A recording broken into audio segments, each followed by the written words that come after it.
So I reckon. Hello, mate. Yeah, good. You?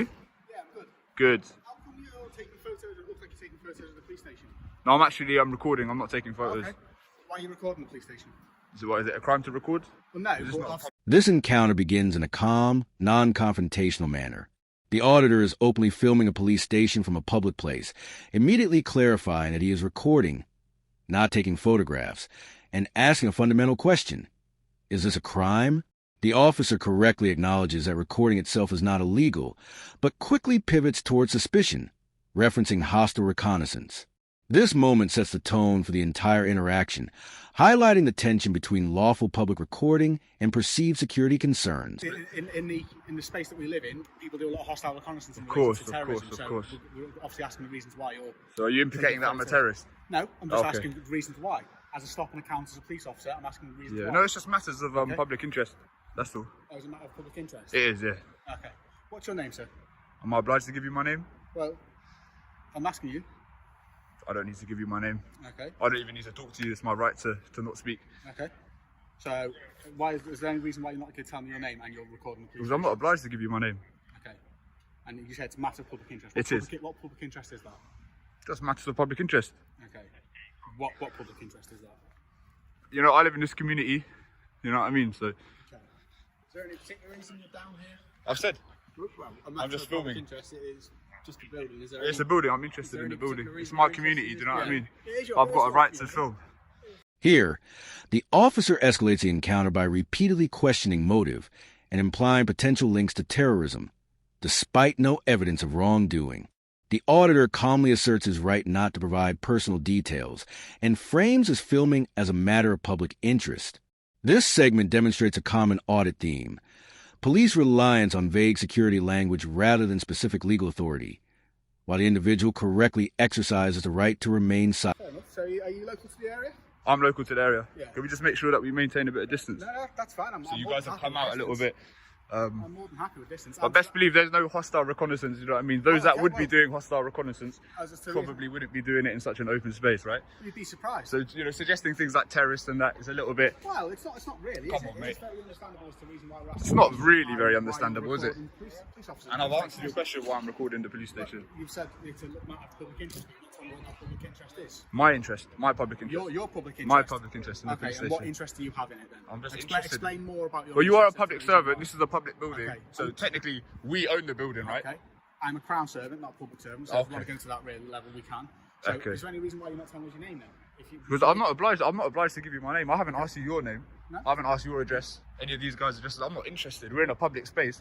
I don't go up to strangers. Is not really, I'm a member of the public. not You're a really- member of the public, Yeah. right? You're meant to serve the public, right? I don't go around asking members of the public, "Oh, what's your name? Where do you live?" you're Do you understand? That's what we do. Okay, well, This section exposes a fundamental misunderstanding of roles and obligations. The auditor emphasizes that police are public servants operating in a public space, while officers deflect responsibility by redefining their status. Crucially, the individual reiterates that no crime has occurred.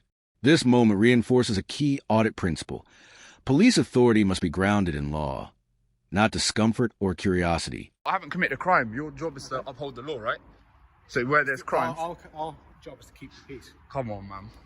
Okay. And we're keeping the peace. I'm not breaching the peace. I'm just filming because it's my right to film. Okay. And reasons why? As I said, matters of public interest. Okay. You're not telling us any reasons as to why what the public interest actually is. My public interest. Yeah. What if I told you I was filming a documentary?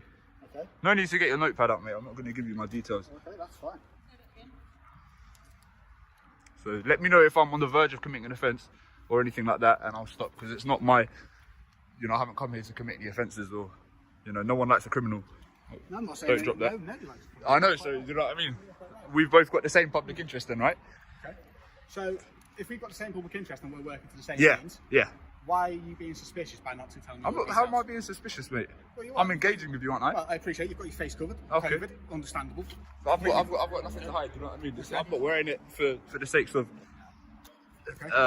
But yet you're elusive not- reconnaissance or otherwise, you know what I mean? You're not telling me who you are.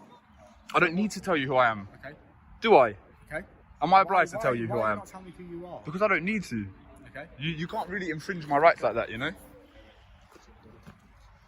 Okay, is there any reason as to why you are... Mate, we're going around in circles. We are, mate. We are, But aren't we? At this point, the interaction becomes circular.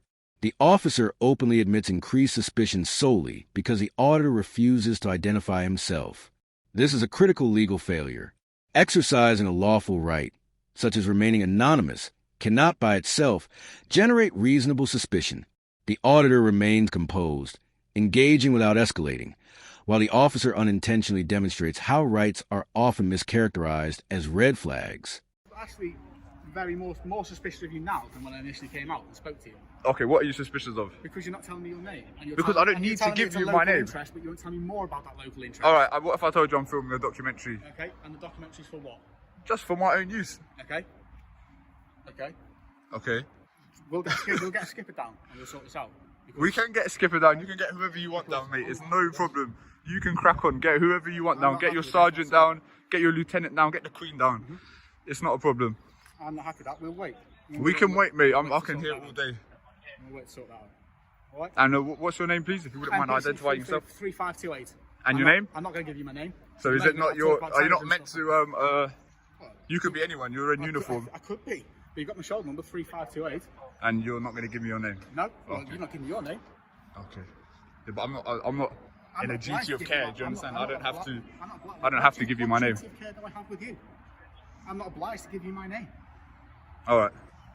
So police officers don't, it's not in your code of conduct or anything like that. You don't have to identify yourself, no? no? Instance of this nature. Okay, so it's selective when you can identify yourself, right? There is specific legislation for it, yes. Is there? Yeah. What is that legislation? It's the counter-terrorism legislation. Okay, wait, so the counter-terrorist legislation is you not identifying your name? You're committing hostile reconnaissance at the moment, video and everything, not telling us who you are, telling me it's for a local documentary, but not actually telling me anything more about that. Mate, I don't really think you know like what you're talking about, to be honest. So the reason for you not identifying yourself is for counter-terrorism? Yeah, at the moment, yeah. And if we can just establish that it's not that, I will... Is that right, officers? Is it? That seems legit, right? That seems right, does it? You haven't just... This segment marks the most concerning portion of the encounter. Officers reference counterterrorism legislation without clearly articulating which powers apply or why. Shoulder numbers are offered instead of names, and legal justification becomes increasingly vague. This illustrates a recurring audit issue, invoking serious legislation as leverage rather than applying it correctly. Importantly, no formal stop, detention, or lawful order is made. Made that up? No. So it's not in your officer handbook to identify yourselves by name? No. How about you, sir? We don't have to identify ourselves by our name. We've got our shoulder numbers. If you're that interested in finding out our names... I don't really care, to be honest. I just thought, you know what I mean? I'm just wanting to see whether you're actually going to do what you're supposed to do, but now you're refusing to identify yourself. So it's 2527. On the basis of Counter-Terrorism Act, is it? I'm going to look that up because I don't know much about the law. It's your job to know about the law. All I know is that public photography isn't a crime, so I'm going to continue exercising my right to film in public. Okay. And like I said, if you want to get your lieutenant down, you know what I mean? I'll tell him the same thing, mate. It's not a personal thing. Don't think like that. I'm not trying to be antagonise anyone or provoke anyone. It's not my intention, you know. But rest assured, I don't have any ulterior motives or anything like that. And I believe the person that you're looking for wouldn't be doing it in this sort of space. Because I don't need to, mate. Right, get your lieutenant to come out. Yeah, I don't know, obviously it's my first time doing this, so obviously I'm a bit nervous, but that's to be given. Let's see if the lieutenant's gonna come out. Well, I'll tell you, you can tell the Queen to come out, mate. He's trying to tell me that he doesn't have to identify himself on some counter-terrorism legislation. That doesn't make any sense to me. You know what I mean? At least make it make sense. Hello, sir. Right. Are you a police officer? No. We have to. Nothing. Okay. Enjoy your day.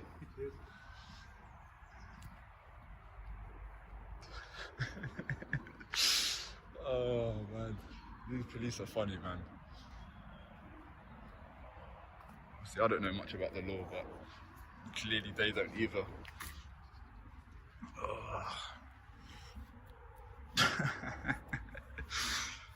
Oh, boy. As the officers disengage, the outcome becomes clear.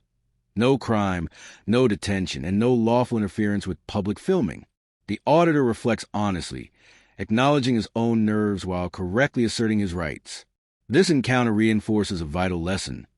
Public photography is lawful, and rights remain intact even when authority is uncomfortable. Transparency, education, and calm persistence remain the strongest tools in public accountability.